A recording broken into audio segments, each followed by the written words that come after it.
In front of me is POCO X6 and today I would like to show you how you can clone apps. Begin by opening Settings and scrolling down to access apps. Then select Dual Apps and hit Create.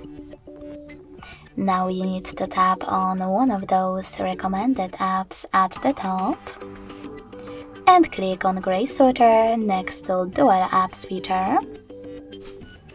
And lastly, to confirm your choice, select Turn On.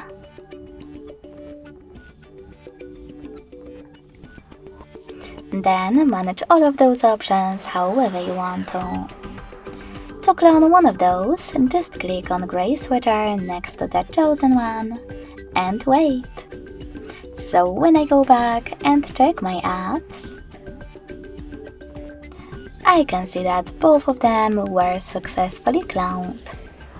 To delete those clones, go back to the same section in your settings, tap on blue sweaters next to your apps, and confirm your choice in the pop-up, or click on blue sweater next to Dual Apps option and confirm your choice in the same pop-up as before. Thanks so much for watching. If you enjoyed this video, leave a like, comment and subscribe. Bye!